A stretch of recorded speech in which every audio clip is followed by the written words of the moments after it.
a lease option deal generally works very simply.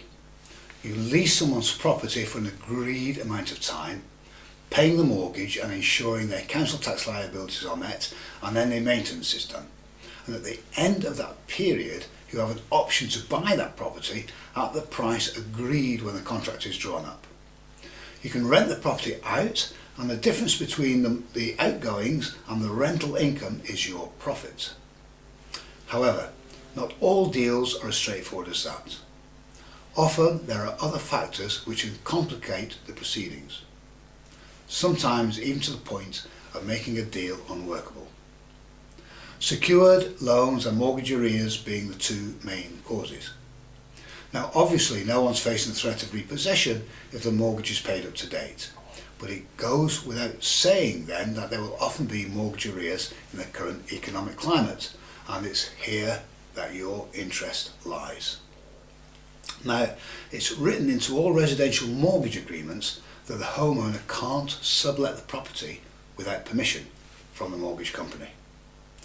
This isn't usually a problem. The mortgage companies cannot unreasonably withhold permission to sublet. Not surprisingly, arrears are seen as a reasonable excuse to refuse that permission. Until that permission is granted, you can't proceed with the deal. So you have no option but to either pay off those arrears or to make arrangements with the bank to pay them off over a period of time. However, to make your lease option contract legal, money needs to change hands. It's called the option price. Now usually this is a nominal £1, but in the above case the arrears that you've paid off on the owner's behalf are considered to be the option price. Now in your option agreement it should state that the option price is considered to be part of the purchase price. That's the price you pay for the property when you buy it. So you should consider the arrears that you pay as a loan to the property that you'll recover when you exercise your option. What happens is that when you buy the property from the sellers, eventually you'll deduct from the money you pay them the arrears that you've paid up front. Don't be tempted to ignore the part about informing the mortgage company and having their permission.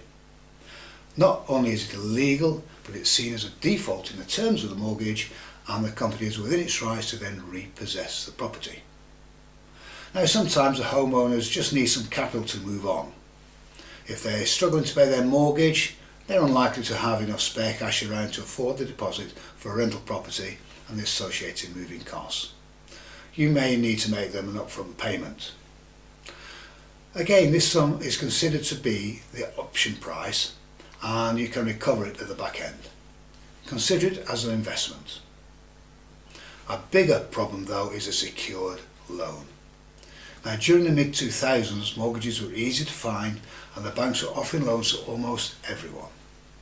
Many new homeowners took advantage of the easy loan to update their new home, and they refurbished the kitchen and the bathroom and they decorated throughout.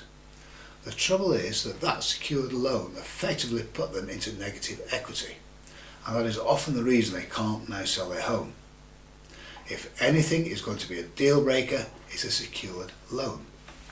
Incidentally, when you're performing your due diligence, you will of course ask the homeowner if they have any secured loans or other debts. Don't, however, take their word for it if they say they haven't. Buy a copy of the deeds from the land registry. It'll only cost you £3. If there are any secured loans, the bank's details will be on the deeds as interested parties.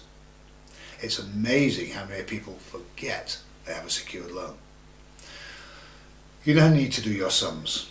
Add together the outstanding mortgage and the secured loan to see how much the negative equity is. Negative equity in itself isn't necessarily a problem. You can always extend the option period, that's the time you lease a property from them for, to allow for the value of the property to rise above that figure. A bigger problem with a secured loan is a monthly repayment figure and whether or not the vendor can carry on paying it off after they move on. If they can, there's no problem as long as the mortgage repayment and the rental income figures stack up. If they can't, you need to decide whether it's in your interest to pay it off for them and make adjustments, if you can, on the purchase price, or whether it's just too much of a burden. The problem is the fact that it is secured. Unsecured loans such as credit cards or unsecured bank loans don't impact as much, although no loans at all, of course, are much better from your point of view. I have in the past managed to get a loan company to unsecure a secured loan so that the deal could go ahead. You can read how I did that in the attached PDF. When I mentioned what I was doing to other investors, they all said, hey, the banks will never go for that, it's impossible. Well, listen, nothing is impossible and everything is negotiable. Never put your own expectations and doubts onto other people. Just because you wouldn't do it or don't think it can be done doesn't mean that somebody else wouldn't do it. You'll be surprised at what people will do. Remember, if you don't ask, you don't get. People can only say no. Another common problem is when your gross profit is either too small or in a negative situation. Now, if there's no secured loan, then the problem is often that the owners have tied themselves into a fixed repayment deal at a high interest rate. It's a simple procedure to find out what rate the mortgage will revert to and recalculate on those figures. Now, depending on when the fixed period ends, you can either pay the difference yourself, accept a lower cash flow, or preferably ask the owner to pay the difference until the new rate comes into effect. Often they will. Regardless, you almost always want to do the deal if you can. You might not want it yourself, but other investors will bite your hand off for it, and it could be worth £5,000 to you. Now, in the next module, we'll cover how you can sell an option deal.